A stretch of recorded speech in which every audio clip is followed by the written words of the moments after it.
Jadi ada program yang PKS lakukan juga membagi 1,7 juta paket sembako di momentum 17 Agustus 2021 ini seruan dari Ketua Majelis Syuro, dari Presiden Partai untuk disukseskan oleh pejabat publik dari PKS, baik kepala daerah, wakil kepala daerah, anggota DPR pusat, DPR RI, provinsi, kabupaten, kota, semuanya diminta untuk membantu orang-orang fakir di momentum kemerdekaan ini. Nah, tentang bantuan sosial, ya memang salah satu pokok persoalan yang selalu menjadi problem awal adalah data. Jadi kita ini ya mohon maaf karena saya juga sudah lama di DPRD provinsi 2 periode, wakil wali kota 2 periode. Kalau sudah menyangkut bantuan, itu kadang-kadang kita muncul problem yang sangat serius di faktor pendataan.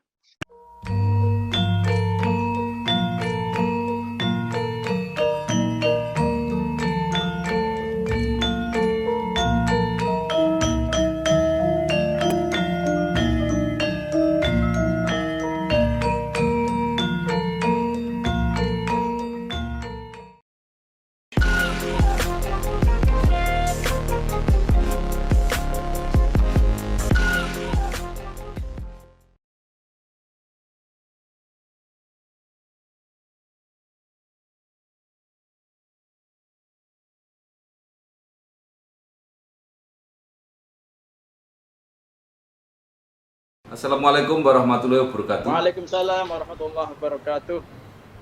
Bersama saya Bambang Sadono di channel Inspirasi Jawa Tengah. Mudah-mudahan channel ini selalu bisa memberi inspirasi, memberi motivasi, edukasi, informasi, dan syukur bisa membantu mencari solusi. Kami sedang mempersiapkan beberapa video untuk ikut Mangali Bagio memeriahkan Hari Jadi Jawa Tengah yang ke-71.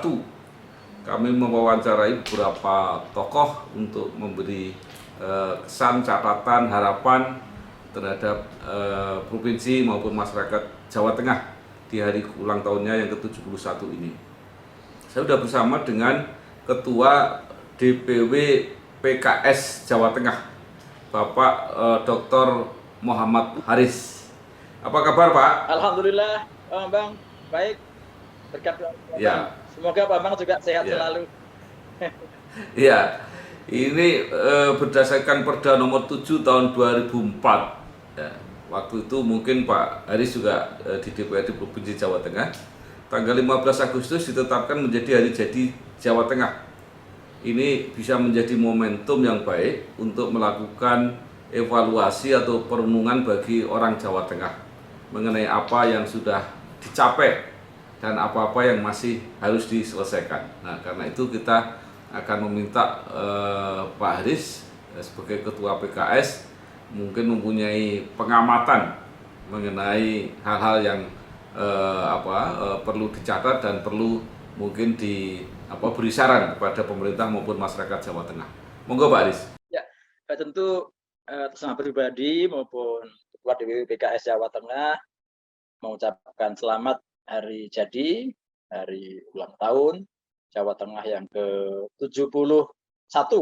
Mudah-mudahan di umur yang ke-71 ini Jawa Tengah semakin makmur, semakin sejahtera, gemah ripah, loh jinawi, tototrem karto raharjo. Nah, tentu banyak hal yang sudah dicapai di usia yang ke-71 ini, termasuk juga mungkin masa kepemimpinan Pak Gubernur sekarang, Pak Ganjar, juga gubernur-gubernur sebelumnya di Jawa Tengah ini. Pertama misalnya kalau untuk infrastruktur saya kira sekarang sudah relatif lebih baik ya. Di desa, apalagi sekarang ada dana desa, sehingga di desa, di pelosok-pelosok itu jalannya juga relatif lebih halus, lebih baik.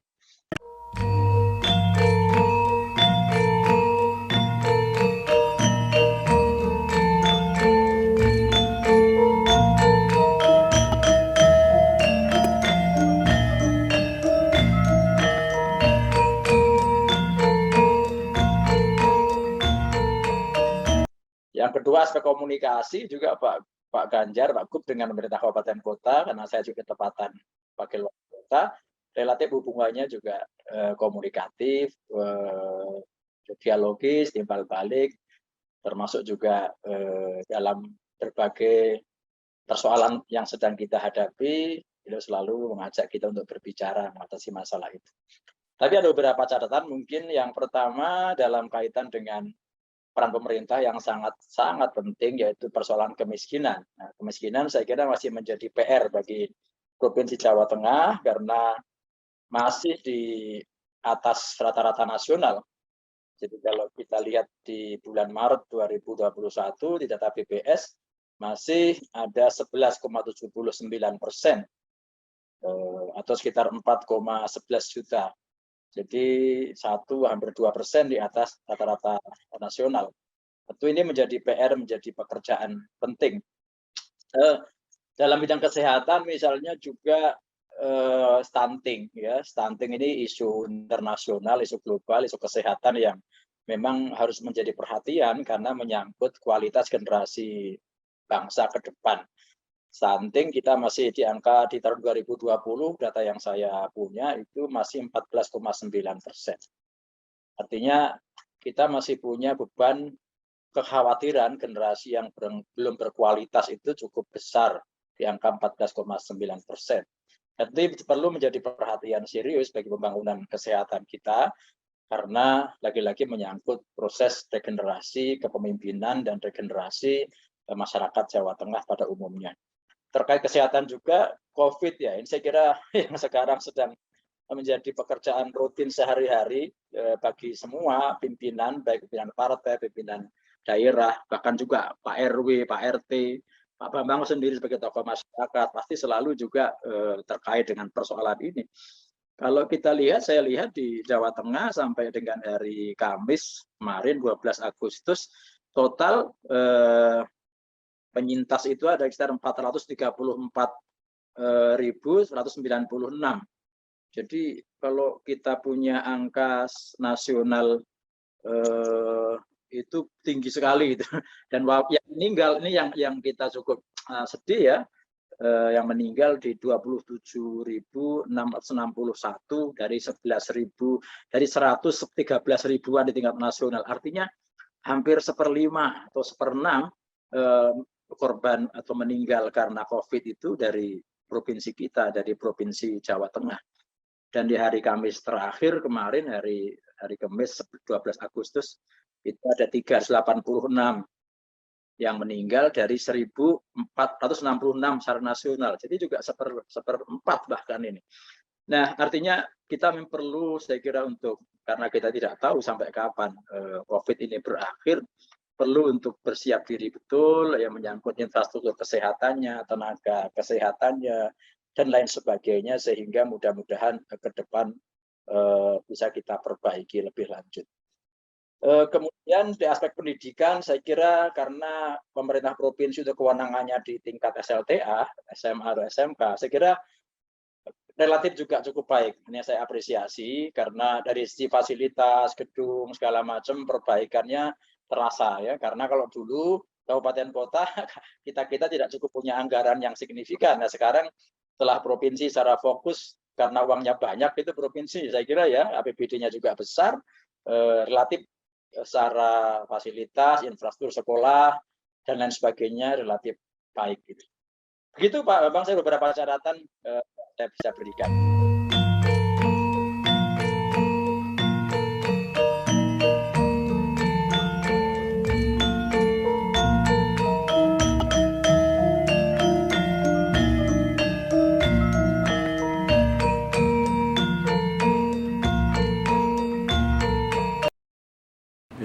Ya, baik.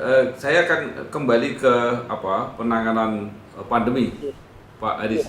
Kalau peran serta PKS sendiri seperti apa? Karena ini kan semua bergotong royong untuk mengeroyok pelayanan pandemi, terutama dalam vaksinasi kelihatannya. Jadi PKS membentuk gugus tugas COVID-19 secara kelembagaan langsung di bawah Presiden Partai di tingkat pusat, kemudian kami di provinsi di bawah DPW, di kabupaten kota di bawah DPD, nanti sampai DPC, sampai di ranting. Nah, beberapa yang sudah kami kerjakan oleh Gus COVID ini, yang pertama tentu kami berusaha melakukan vaksinasi, penyadaran, karena juga tidak mudah ya. publik kita ini kan terhadap COVID karena beritanya ya saling sengkarut, tidak karu-karuan itu. Kadang-kadang nggak mau vaksin karena dampak ini segala macam. Jadi alhamdulillah kami sosialisasi kepada utamanya tentu kepada keluarga besar kami sendiri dan masyarakat pada umumnya. Lalu kemudian kami menyelenggarakan vaksin baik di kantor DPW Jawa Tengah maupun kabupaten kota yang lainnya di Jawa Tengah ini. Lalu kemudian dalam kaitan juga dengan bantuan kepada masyarakat yang isoman, kami juga menggerakkan kader kami agar membantu tetangganya, keluarganya, saudaranya yang sedang terkonfirmasi COVID-19, positif COVID-19. Kemudian juga bahkan kami di gugus tugas itu juga berpikir bagaimana membantu, karena COVID ini, pandemi ini kan salah satu dampaknya akan lahir anak-anak yatim baru. Banyak sekali. Ada sebagian kehilangan bapak, ada sebagian kehilangan ibu, bahkan sebagian kehilangan kedua-duanya. Nah, kami berusaha mulai dari anggota kami, kemudian nanti masyarakat yang bisa kami jangkau untuk memikirkan bagaimana yatim-yatim baru ini bisa tertangani sejauh kami mampu. Tentu yang paling berkompeten untuk itu adalah pemerintah, karena itu tugas pemerintah. Tapi tentu seperti Pak Bambang Hendiko tadi, karena ini gotong royong, ya apa yang bisa kami kerjakan, kami kerjakan. Kemudian juga kami berusaha terus-menerus juga melakukan aktivitas sosial yang tentu kita juga berharap punya sumbangsih ya terhadap pengurangan angka COVID-19 di era pandemi yang sudah berlangsung 18 masuk bulan ke-19 ini. Itu Pak Bambang sebagian yang sudah kami lakukan.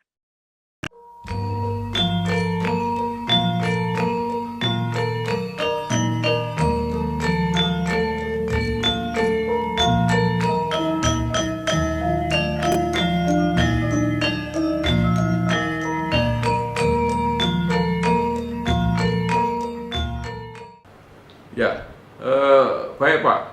Nah, kemudian mengenai bantuan-bantuan sosial ini Pak, ini kan muncul berita-berita bahwa pelaksanaannya tidak seperti yang diharapkan. Sejauh mana ini pengamatan PKS? Saya tambahkan sedikit, tadi saya lupa menyampaikan. Jadi ada program yang PKS lakukan juga membagi 1,7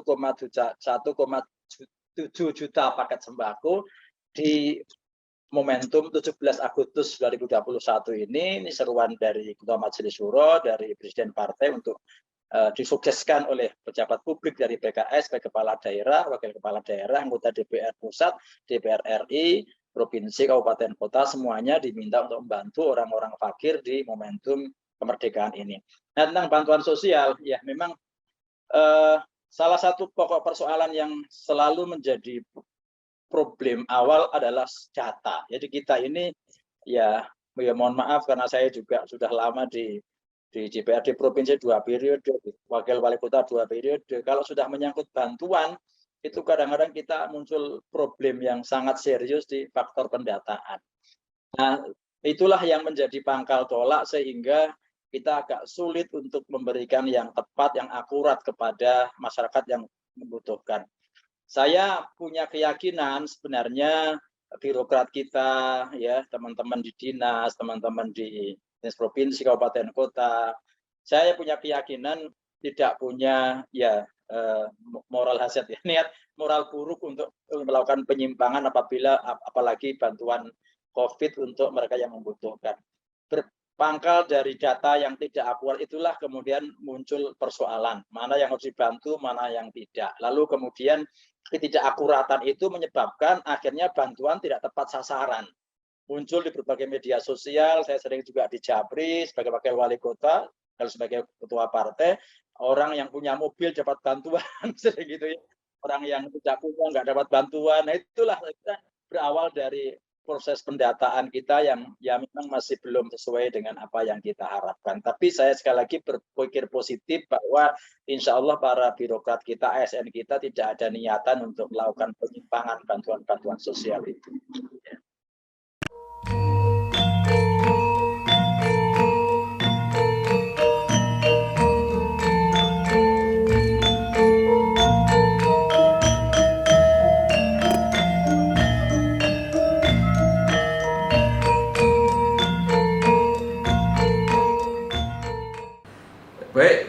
Pak Ade, saya ingin bertanya beberapa hal. Pertama, 1,7 juta paket sembako itu untuk seberapa? Artinya seprovinsi atau Ya, ini adalah kelanjutan dari bulan Idul Adha kemarin kita membagi 1 juta paket kurban se-Indonesia, kemudian 1,7 juta se-Indonesia bagi orang-orang yang tidak mampu, orang-orang yang mungkin juga ketepatan menjadi korban COVID. Tapi pada prakteknya kami lebih karena ternyata memang alhamdulillah kesadaran teman-teman juga luar biasa. Teman-teman DPRD menyadari bahwa kita masih punya penghasilan. Ya, teman-teman masyarakat kita yang lain itu sulit sekali, apalagi pada era PPKM ini yang jualan mulai jam 5 sore, jam 7, jam 8 malam harus tutup karena dia menjadi warga negara yang baik, di warga masyarakat Jawa Tengah yang baik, warga Salatiga yang baik, akhirnya kan belum sempat laku sudah harus tutup gitu. Nah, maka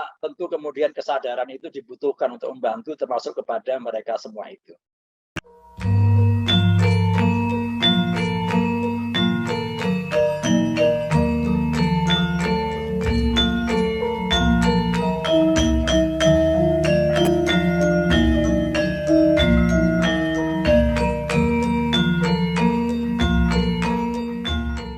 data ini kan sudah lama sekali kayak begitu. Nah, kenapa kok nggak jadi baik-baik? Ini saya kira yang bertanya lebih tahu daripada yang ditanya.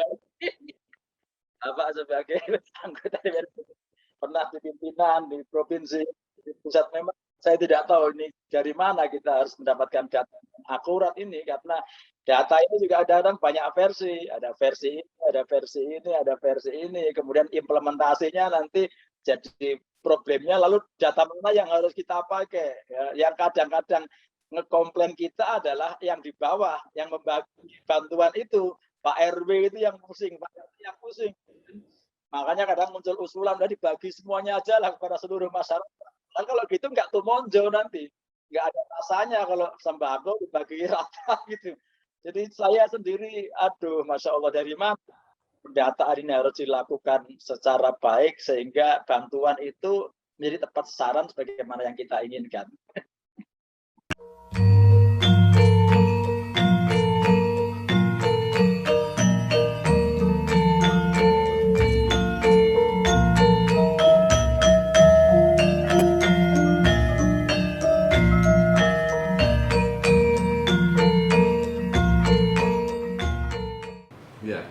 Kenapa nggak ada solusi ini? Ini yang saya bayangkan, Pak ya.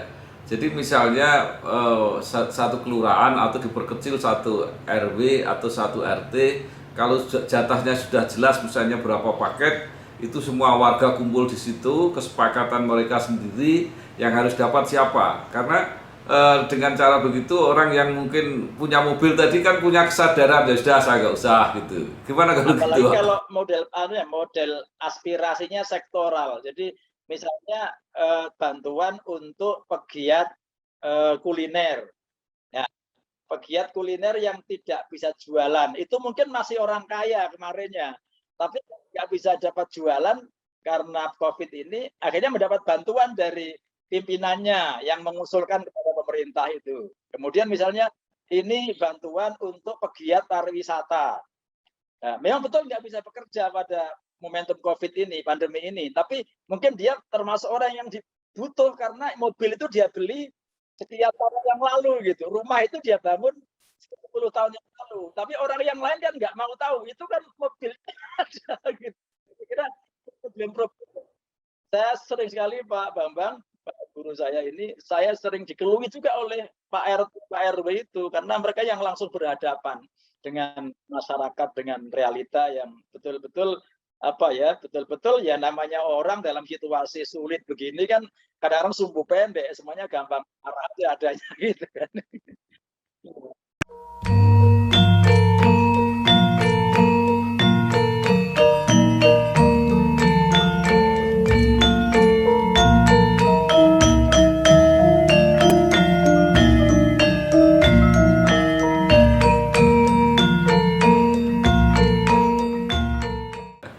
Ya, maksud saya kalau basisnya tetap wilayah, Pak, misalnya tetap RT, bantuan dari manapun, misalnya ada yang punya mobil tapi memang butuh, kan berarti juga tahu juga mereka bahwa situasinya kayak begitu. Jadi benar-benar kesepakatan mereka sendiri bahwa mereka yang pantas mana yang enggak, yang mana Ya, gitu. jadi tapi itu harusnya sebelum mengusulkan nama ke atas itu, karena kan biasanya mereka itu sudah dapat dapat sekian jatah gitu kan. Nah, begitu dia harus membagikan itu, kadang-kadang juga data itu dari mana kita sendiri sok bingung juga itu di dinas sosial atau kementerian sosial. Tapi sekali lagi saya bisa memahami kita butuh kerja keras, kerja bersama-sama untuk persoalan perbaikan data ini.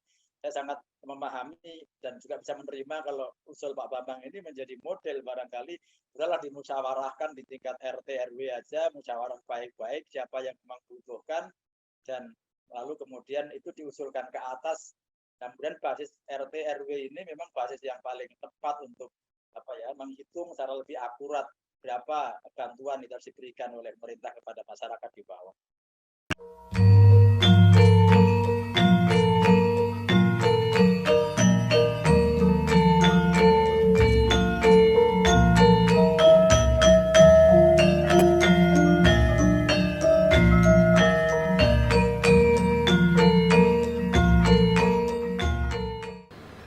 Iya, jadi kelihatannya kuncinya itu karena yang di atas itu menerima data dari banyak sumber, betul. yang masing-masing sumber punya kepentingannya sendiri-sendiri.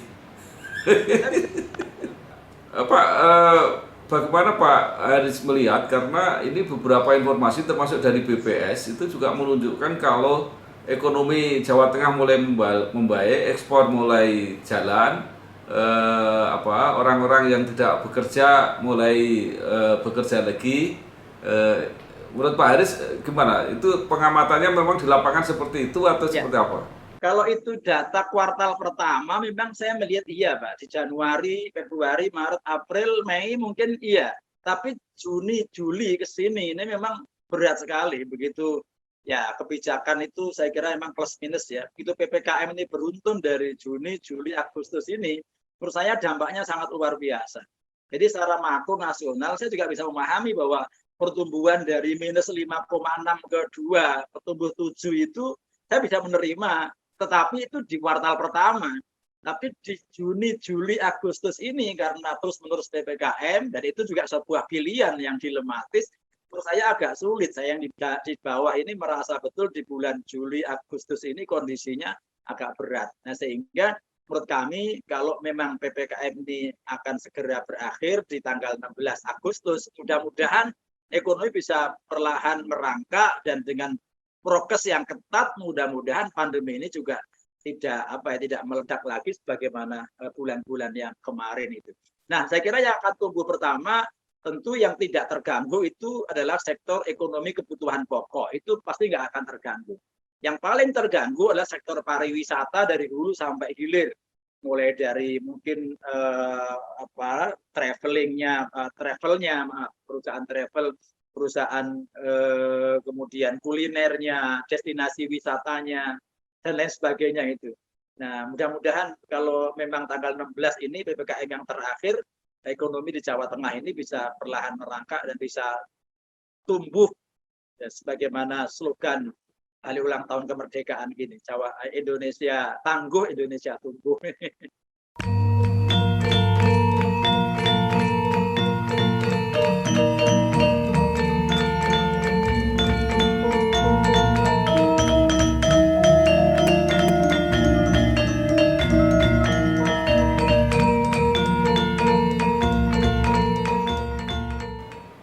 Ya, Pak Haris ini sebagai ketua partai, ini kan situasi masyarakat ekonomi sulit, kesehatan juga agak tertekan, tetapi politik mulai bergerak. Ini suasana menuju 2024 sudah mulai, baliho sudah mulai terpasang di mana-mana, ya. Masyarakat ada yang ada yang nggak nyaman juga melihat itu. Nah, itu kalau menurut PKS seperti apa?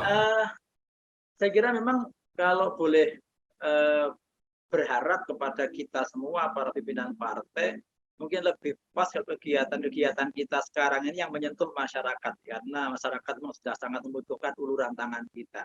Saya kira bolehlah kita masang baliho, tidak apa-apa, tetapi barangkali kita harus berbagi sebagiannya anggaran itu untuk kegiatan nyata di tengah-tengah masyarakat yang memang sangat membutuhkan pada era pandemi COVID-19 ini.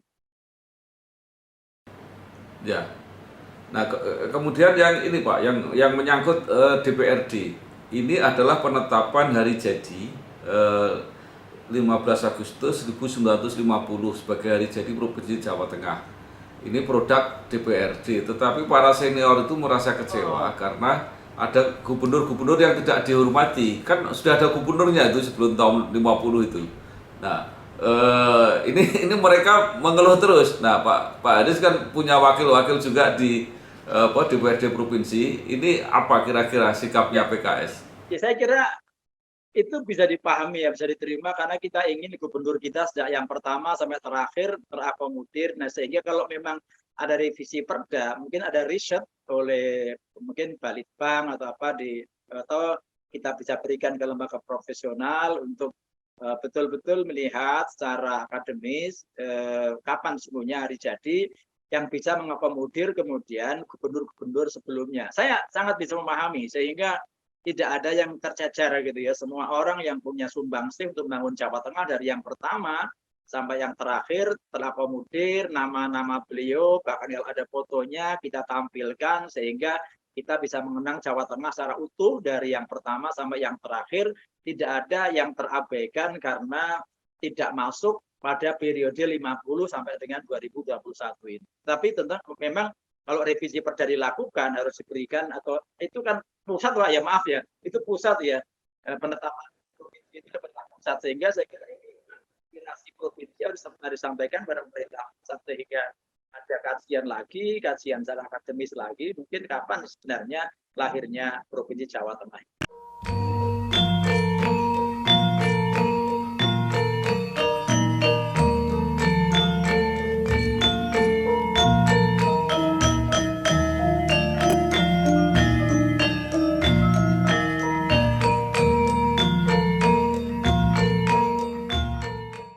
Ya, memang agak ironis itu kalau di kantor-kantor gubernuran itu kan foto-foto dipasang mulai tahun 45 itu di situ, tapi mereka tidak diakui kehadirannya. Ya, saya kira bisa memahami Pak, dari 45 kalau sekalian bersamaan dengan pemerintah pusat gitu. Ya, baik Pak Haris, terakhir apa saran atau harapan Bapak baik kepada pemerintah provinsi maupun kepada masyarakat Jawa Tengah di dalam masa sulit seperti ini, sulit kesehatan, sulit ekonomi yang kita belum tahu pasti di mana nanti ujungnya, apa yang harus dilakukan atau semangat apa yang harus dijaga terus oleh masyarakat Jawa Tengah? Ya, saya kira kita punya jati diri Jawa Tengah luar biasa, semangat gotong royong ya, yang ini tercermin dalam seluruh aspek kehidupan kita. Berbagai sesampi ya, slogan-slogan juga dari gubernur pertama sampai sekarang, masuk yang terakhir ini Pak Ganjar juga banyak sekali punya slogan-slogan yang itu mencerminkan itulah memang spirit Jawa Tengah. Artinya mari kita bergandeng tangan, mari kita bergotong royong untuk membangun provinsi kita tercinta ini. Bolehlah kita berbeda partai, berbeda pilihan, berbeda keyakinan, berbeda etnis, berbeda budaya, tapi mari kita sayek kapti, guyub rukun bersama-sama berkomitmen membangun provinsi Jawa Tengah sehingga provinsi terbesar ketiga di Indonesia ini tidak ketinggalan dengan provinsi-provinsi di sebelah kita. Karena ada indikasi, ada sering sekali statement, ungkapan banyak pihak bahwa Jawa Tengah ketinggalan dengan Jawa Timur, dengan Jawa Barat, dengan DKI. Dan itu sering juga disampaikan oleh para politisi, bahkan masyarakat pada umumnya. Saya kira kita bergotong royong, bergandeng tangan untuk membangun provinsi kita tercinta.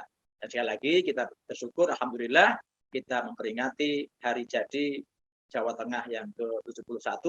Semoga semakin sukses dan penuh berkah.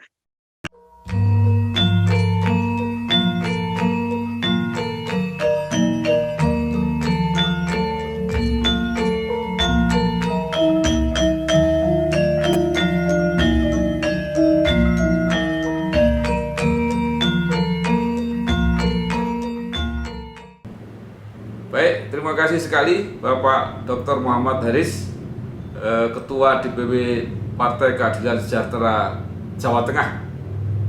Mudah-mudahan terus bisa memberi semangat mendampingi masyarakat dan pemerintah untuk menghadapi masa-masa pandemi yang kita tidak tahu sampai kapan akan berakhir.